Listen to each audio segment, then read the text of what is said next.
WYPA Up Radio with MC8. Steele and Big James has taken over the radio station. Well, all right, y'all. All across the USC, Compton, Watts, Bay to LA. Pomona, California, from valley to valley, we represent that killer Cali. So if you keeping it real on your side of your town, you tune in to Gangsta Chronicles. Gangsta Chronicles, we gon' tell you how it goes. If I lie, my nose will grow like Pinocchio. We gon' tell you the truth and nothing but the truth. Gangsta Chronicles, this is not your average show. You're now tuned into the real MC8, Big James, and Big Steele. This is strictly from the streets. Hello. We represent the James. We'd like to welcome everyone to another episode of the Gangsta Chronicles podcast. Now with my player partner, Big J. And once again, MC8 is out there with the kids at football practice, but he promised his return is Monday, so y'all join me in letting them know that we giving them a knuckle sandwich if he don't show back up. I'm just playing, but he out there taking care of the babies. And we don't talk about it much on this show. Well, you guys know we all fathers, but we never talk about the relationships that we have with our daughters, which is very important because you got daughter, James, correct? Yeah, I got a daughter. Was your relationship with her always a little bit different than it was with the boys? My daughter was my closest. Mm-hmm. You know what I'm saying? Because I had the privilege of raising her for 7.5 years when her mama, was going through her issues. So it taught me a lot. Mm-hmm. It's crazy. When my daughter first started administration, I didn't know what the hell to do. So it was totally different for me. And I straight freaked out. But just being there for that, you know what I'm saying? And I'm running to my sister and them, man, what y'all want me to do? You know what I'm saying? And they was like, boy, calm down, boy, it's normal. Yeah, that's a big deal. Yeah, but, just being around my daughter, she was in the car with me every day. When I was up in the hood, she was in the Cadillac with me every day.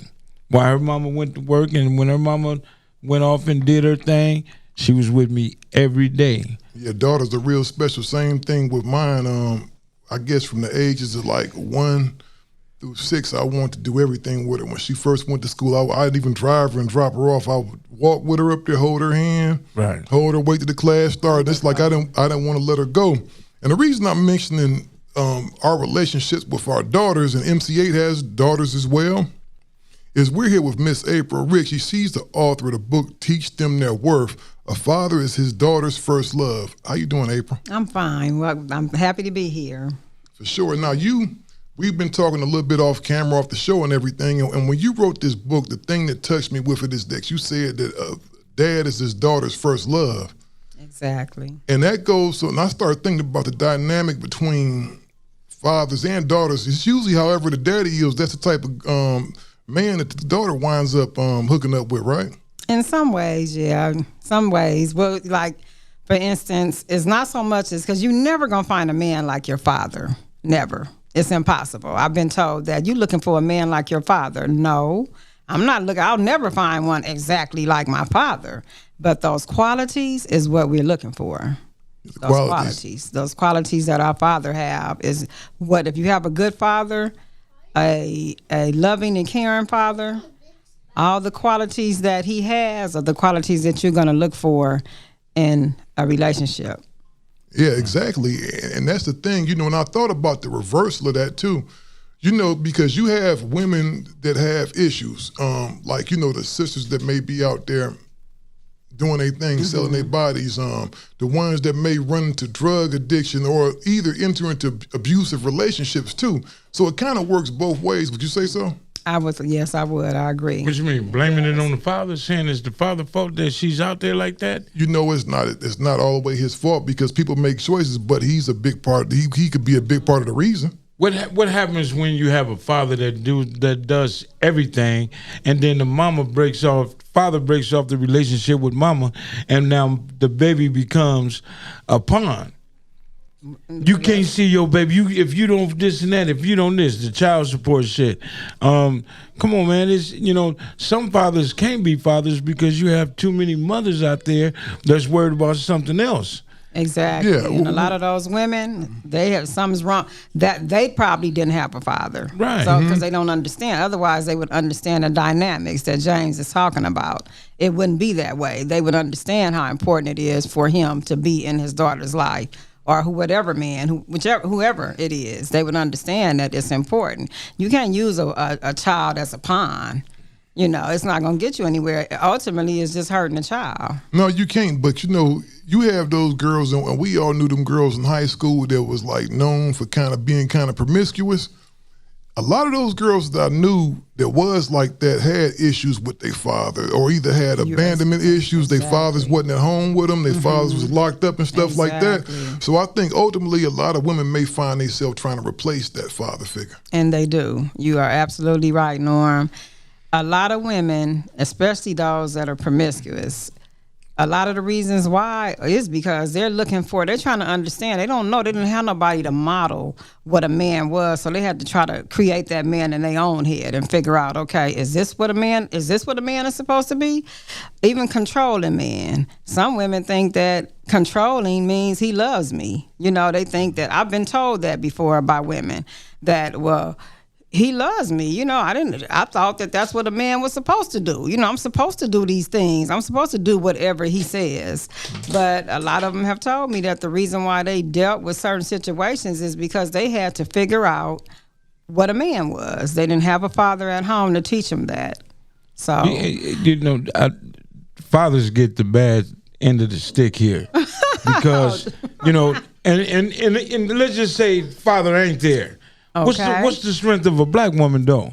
Okay, well, you know what I'm saying? Mommy step up and she gonna take care of flock, right? So what daddy don't teach, mama teaching. Exactly. My mother raised 5, and her 3 sons and one daughter was bad in the streets hanging. But my mama still did it. You feel me? My mama taught me a lot of street shit. She made me understand a lot of things, even with our problems. So that's what I'm saying. A black woman, the strength of a black woman, you can't measure that. No. You feel me? Because she's so many ways. There's so many things to her. Yeah, they do make a lot of stuff shake. One thing that is amazing, I ain't gonna get too much off topic about the black women, is like, I thought about it one day. I said, man, how do somebody manage, you know, they got to pay for their rent. That might be, in California, it could be $1,800, $2,000 for a 1-bedroom apartment, right? And you may have 2 kids with a dude that is non-existent, that's not helping nothing financially.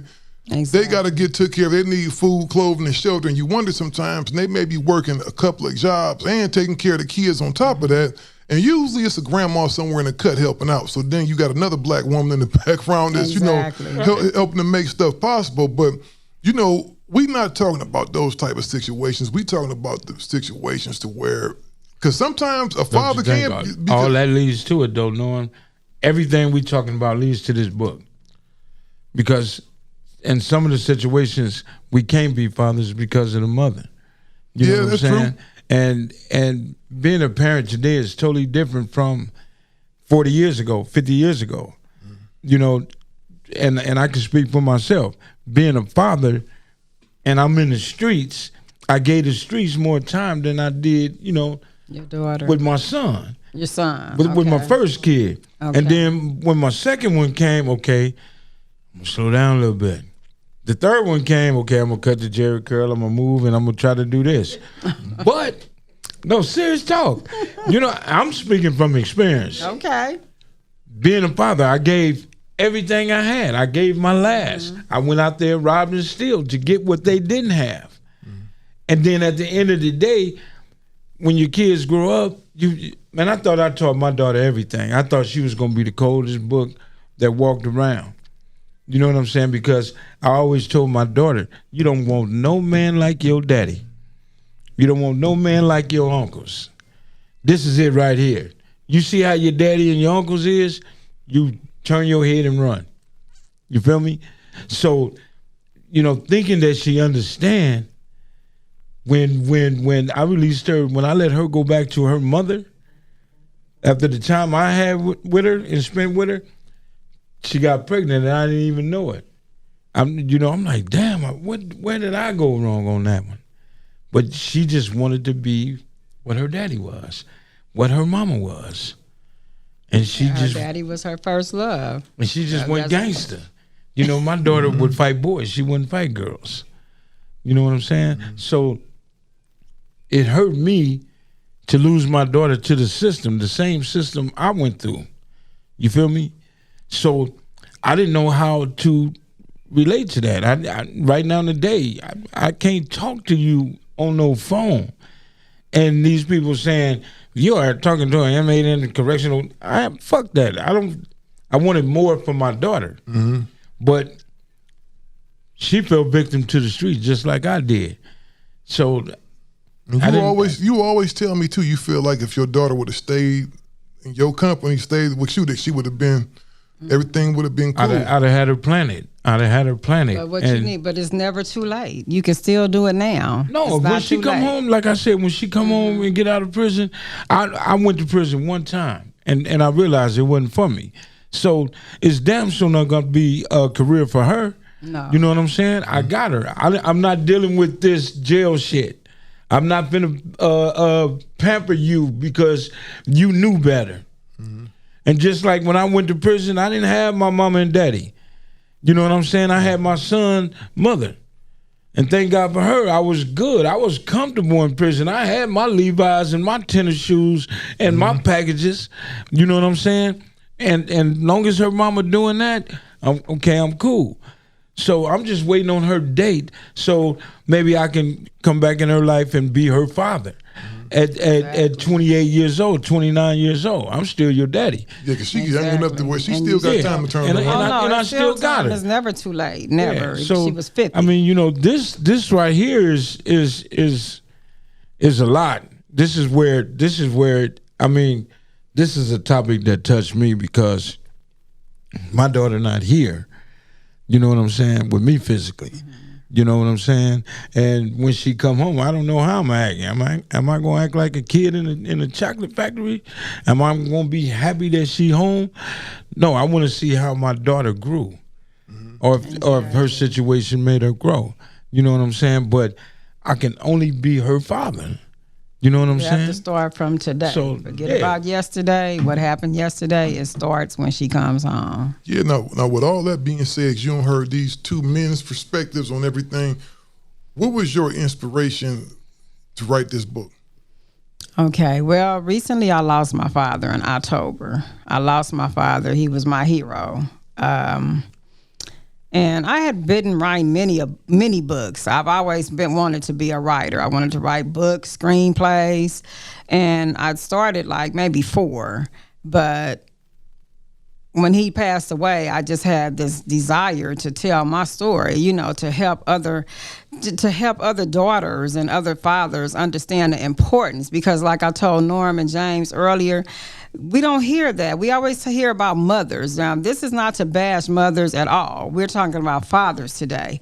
Mothers always gonna be on, I mean, come on. Mother's Day is one of the biggest holidays, but fathers need to understand how important they are. So the reason why I wrote the book was because my father he made such an impact in my life as a little girl, adolescent, and woman. Still to this day, it's a lot of decisions that I make based on what I dealt with my father, his wisdom, his lessons, the care that he gave me, the attention that he showed me is very important. And like I was saying, it's never too late to do that. So this was my inspiration. Also, there's daughters out there that didn't have a father. James just mentioned that. What about, and then also what about the daughters who mothers don't want the fathers to see them? Well, we got to change that. That's not good because it's not about you and your boyfriend or your husband. It's about your child. We got to put them first because that girl or that girl we ain't talking about boys, but I'm just gonna mention them too. They gonna grow up to be adults one day. And they need to understand how to be, he needs to understand how to be a man, and she needs to understand what a woman should deal with, how much a woman should take. And that's what a father teaches a daughter. He doesn't teach her how to be a lady. He teaches her how to be treated, how she should be treated. you know. And that's real deep. Oh, it is, you I was know. gonna And ask that. How do a father teach his daughter how to be a woman? He can't. A mother teaches you, you know, your mother, like Norm said, your grandmother, because some of us didn't have our mothers or our fathers, you know. But we might have, anybody has always had somebody in their life, I'm sure, that they looked up to, whether it was a grandmother, big mama, big daddy, Mima, you know. Yeah. So, April, you telling me that I can't instill in my daughter what a woman should be? Or the type of, just say for instance, I want a Pacific woman. Okay. You know what I'm saying? I can't explain to my daughter what type of woman I want to reflect on her, for her to just say, damn, if my daddy want a woman like that, I want a man that wants a woman, not a boy that wants to just play around. Daddy can't teach that to his daughter? Well, you know, what you can teach. Well, no, you really can't. What you can do is teach your whole role in your daughter's life is to teach her what her worth is. It's to teach her what self-respect is. It's to teach her how the difference between a man that you got to stand at the door with your shotgun with, or a man that's gonna come into that house and respect your daughter and you. And how you want him to take care of your daughter, you know, who cares about that? That's what you want. So to answer the question, as far as teaching her what kind of woman she should be, you're going to teach her that by the way you treat her. That's how she's going to know what kind of man she should deal with. She's going to know that by the way her father treats her. You know, if he communicates with her, it's really important that you sit down and communicate with your daughter. Don't judge her. Don't talk at her, talk to her. You know, let her know that you want to know what's going on in her life. I talk to a lot of men, and even my doctor recently told me, "What, you wrote a book? What is it about?" I told him, it's called Teach Them Their Worth. You know, he's like, "Well, what is that about?" I told him. He's like, "Oh my God, I need one of them." I'm dealing with girls right now that they have boyfriends, and ever since they got boyfriends, they don't deal with me no more. I don't know what's going on. The communication ain't there, you know, and I want to know what's going on. I still want them to know that, you know, I'm still their daddy. You know, so I told them, sit down and talk to them. The best thing you could do is start asking them about the guy that they dealing with, you know, so you can learn more about them. And that's make sure they being treated right. That's a hard that's a hard pill for a daddy to swallow, because I know prior to my little girl, you know, coming of age, I'd always said, she but not ever had no boyfriend. When these little punk motherfuckers come over here, it's gonna be problems, you know what I mean? Exactly. And so when she did get one, I didn't feel like I thought it was gonna be, because I saw the way the young man was and he had good parents. The thing that struck me good with him was his parents cared about him like I care about my daughter. So if he was over there, I was getting a call from his pops, "Hey, are you home, Mr. Steele? Because my son is saying that you said it was cool, he came over." Oh, I like that, and I did it vice versa. She said she going over there. Are y'all at home? Because I'm not gonna make it convenient for y'all to go make me no grandfather all early and stuff, you know what I mean? So I'm gonna make sure that we don't give y'all too many of them opportunities, you know what I mean? Exactly. But my daughter, and she really likes this young man, but she decided to transfer schools for her senior year, and he graduated last year. And it was a situation when she told him, "Yeah, I'm gonna transfer over here because of this, and the third." You know, he made a big deal. "Well, why are you going over there? I don't want you to go over there because it's this and that." And she said, "Well, what are you saying about me?" She was really offended, and she broke up with him. I'm talking about cried the whole first 2 days and everything, but she says, "I can't be with nobody that would stop me from doing what I do." And then she said she felt that was disrespectful, because she said, "You know, what are you telling me? You think I'm like why would I be, because there's boys over there, there's boys everywhere." But she didn't like that, you know, because she said she's 17. What's your trust with, you know, where's she's 17 and she knows mature. I ain't gonna let no relationship at this time. You're only 17.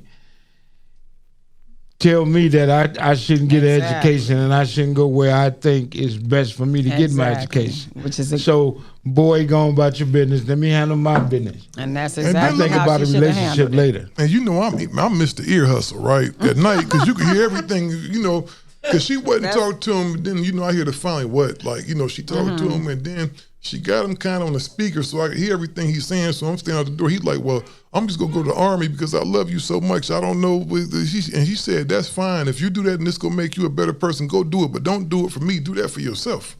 Oh, good, Norm. do You that did a because good job. She said, and I said, okay. I said, I ain't. Did a good job. And that's a lot of times as a father because, it's a lot of pops out there that's real strict with their daughters. I just know, to me, that's the wrong way to do stuff because I don't want my kids ever to sneak and do shit. That's when people get in trouble. I don't want them to sneak. With you. I want them to be able to communicate. So if you got a boyfriend, I would rather have a little boyfriend over at my house where I keep an eye on him and look at him on my phone from upstairs. Be like, yeah, you sitting a little too close and you tell him to move over a little bit to the left.